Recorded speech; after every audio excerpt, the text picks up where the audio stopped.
Welcome, Rutendo, to the Awakening World. Rev Deb gave a beautiful introduction, and please tell us a little bit about your extraordinary life and what you're doing to lead the evolution. Thank you so much, Scott. It was such a pleasure to be here on the Evolutionary Leaders and also in the Awakening World.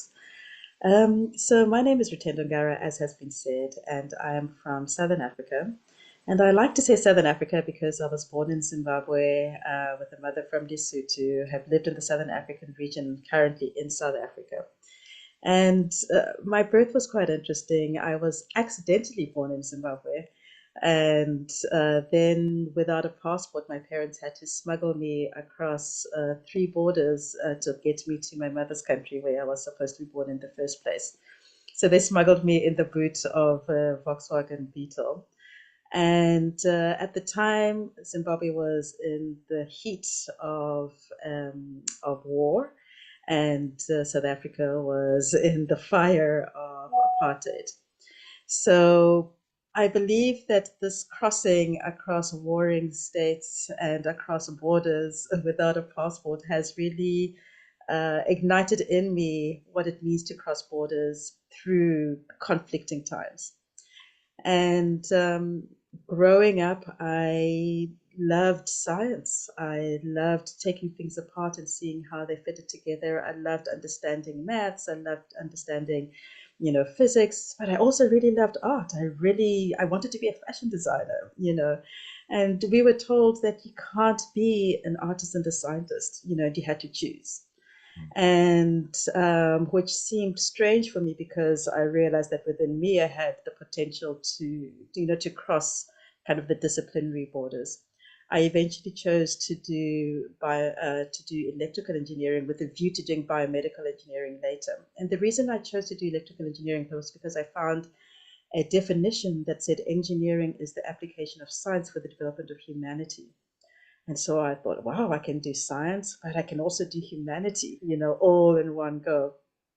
Of course, that is not what I found as I was studying. And to my disappointment, engineering seemed to be how can we best exploit science, for technological advancement without taking into consideration sustainable humanity, but also without taking into consideration the environment in which we are a part of, and also not asking perhaps the why questions. Why this technology? Is it appropriate, for the times that we're in, or is it just showing how clever we are, in being able to manipulate the forces of nature?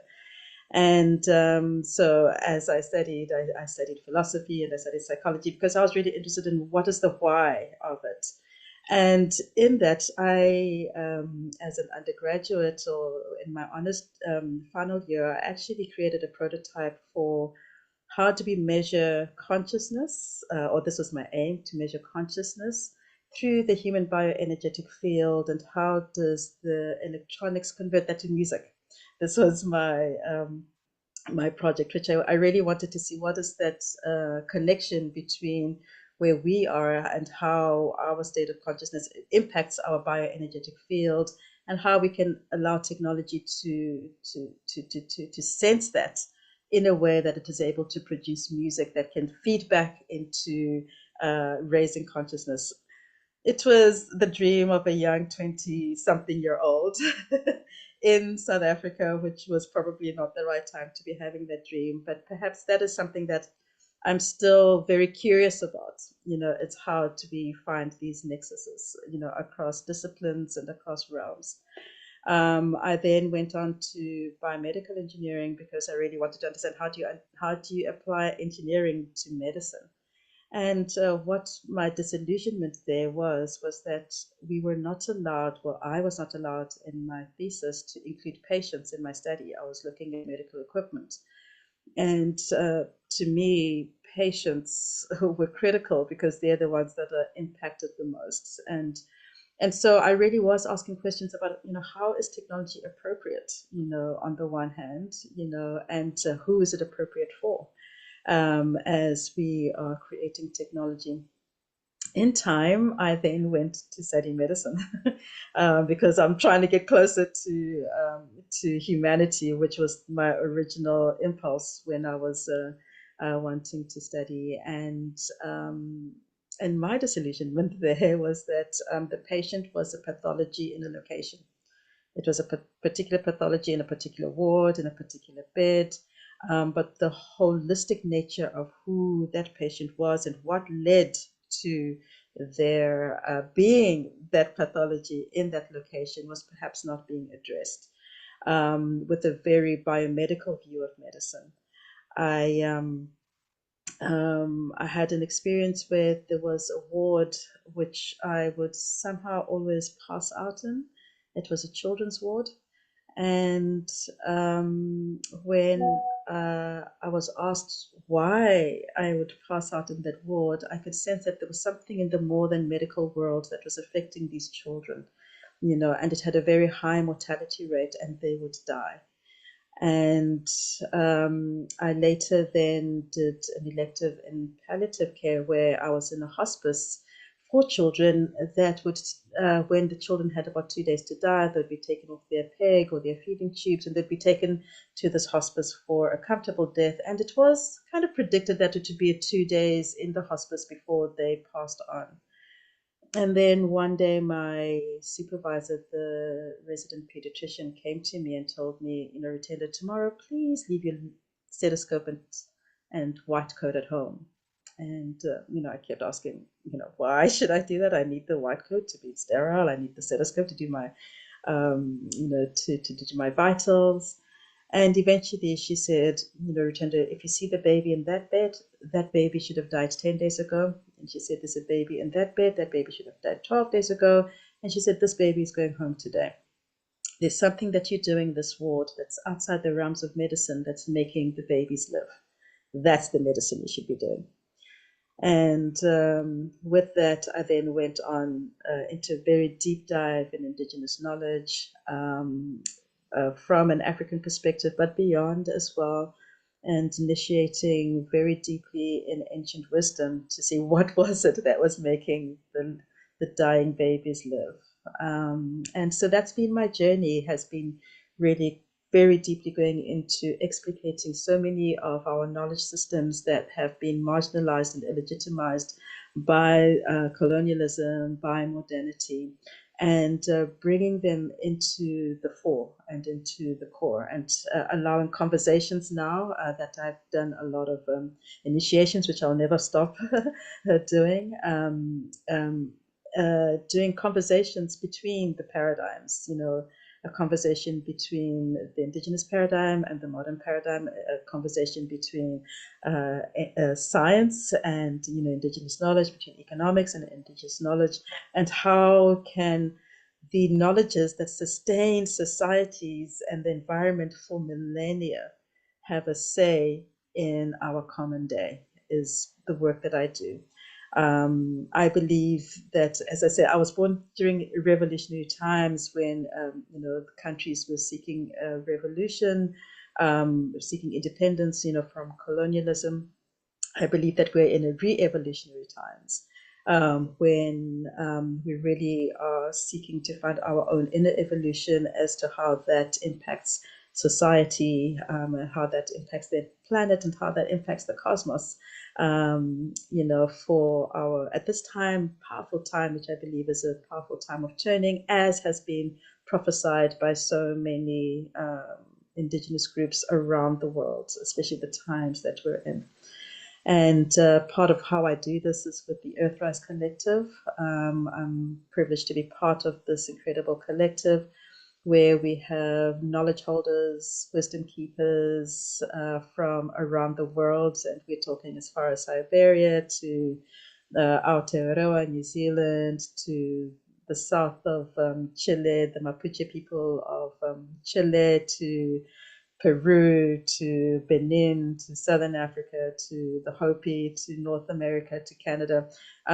So we have an incredible cohort of knowledge holders who are really coming together to find what is a meta-cosmovision that is based on the original instruction, but has the depth of millennials of wisdom, that is able to respond to the common time. But not Yeah, just going. since you brought up the Earthwise Collective, I just want Yes, to bring up the website because certainly. what you're sharing is really fascinating to our audience. So, if people want to learn more about this extraordinary collective, as she says, wisdom from all around the world, the website is earthrisecollective.com. Earthrise, R-I-S-E, collective.com.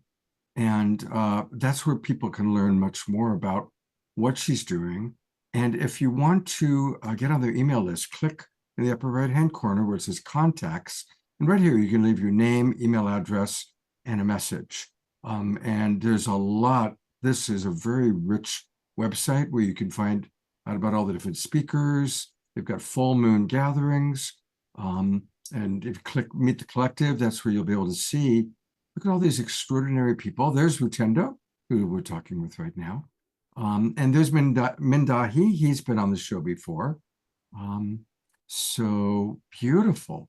I didn't mean to interrupt you, but since we're talking about it, I wanted to take people there. Absolutely. No, thank you so much for that. And I think what's perhaps special about the Earthrise Collective is we're not just looking at ancient wisdom, but we're looking at wisdom, as a whole. So many of our community, our collective, are activists in their own rights and in their own territories, whether it is in the Amazon, whether it is, in Siberia, as I've said, in India, really working to protect the environments, but in some ways to regenerate the environments. So we have the pleasure, for instance, having the waterman of India who has regenerated, rivers, within Rajasthan in India, which were dry. So just showing that it is possible to go from a state of desertification into a state of regeneration. And we have examples of that within our collective. But we also have within our collective scholars and thought leaders and people who are at the cutting edge of seeing what are the new ways in which we need to come together as humanity, for the times that we're in. And we kind of see that we're all together in a new canoe, trying to chart the new waters of the times that we're in, crossing disciplines, as I've said, but crossing cultures in this cultural, trans epistemological collective, in an activism that is rooted in love and in an activism that is rooted in a premise from the Akan people of Ghana, which is Sankofa, that it is right to go back and fetch that which was in the past, to bring it into the present, to create a greater future for the generations to come. So what are we doing for Awakening Evolution? It's really around reawakening our potential, our inner potential, but reawaken it within the arms and the heart of our indigenous knowledges, our ancient wisdoms, merging it into the dominant paradigm, into our common day. And I still personally have that desire to finish my prototype, seeing how do we then translate consciousness, through a vessel that we have as it relates itself to the bioenergetic field, through technology to create music. Wow. Well, we only get to have a little homeopathic dose of you tonight because we got 7 amazing people that we're introducing. But I do want to let people know about the course that you're teaching. Now, it just began last week, but there's a recording and people can still join it. And she's going to describe it in a moment. But for those of you watching on Facebook or YouTube, if you want to go to the website right now, it's advaya.life/courses/sacred sites. That's ADVAYA period LIFE /courses/sacred sites. Okay, and I'll put that into our Zoom room chat box, of course. But Rutendo, tell us a little bit about this course. Yes, so as I said, our premise is Sankofa, going back to fetch it into the present for the greater future. And part of what we are looking at within the Earthrise Collective is how do we interact with place? And how do we interact with time, and because our Indigenous knowledges were always very specific about place and time. And in that is so many of the sites that are sacred in the world. How do we interact with them in a way that the planet is able to work in harmony with us for this awakening evolution or re-evolution, as I like to speak about it. And so we have the six module course on sacred sites, with everything looking at sacred sites and Indigenous spirituality, looking at sacred sites and biodiversity, looking at, as I said, that nexus between time and space. How do we align with the cosmos as humanity? And then also, how do sacred sites become places of learning or ecoversities? But so many of them are under threat. What are the legal frameworks that are being put in place to protect them? And how do we, wherever we are as individuals, but also as indivisible dualities, as a collective, become guardians of sacred sites for the collective, for the betterment of the whole? Wow, beautiful. My dog jumped up. I hope you don't mind. She jumped up to say hello. Um, Wonderful, wonderful work that you do in Rutendo. And hopefully I'll meet you. Do you think you'll be able to make it out if we have a Evolutionary Leaders Retreat in California in May? Do you think you'll be able to make it out for that? Oh, I'd love that. Yeah, definitely. Yeah, that would be amazing. I know that that's where we're trying to make happen. I'm on the council where we organize these things, and we're trying to find the right location, and it looks like it'll be somewhere in Southern California. So Amazing. yeah, and I need to move on because we've got all these other wonderful people, but what a joy to meet you. Thank you for the wonderful work that you're doing. And I'm sure the members of our Awakening World audience are going to want to check out your course and certainly check out the Earthwise Collective. And I look forward to many future conversations with you as the years go by. Thank you so much, Scott, and thank you so much to Reverend Deb. Thank you.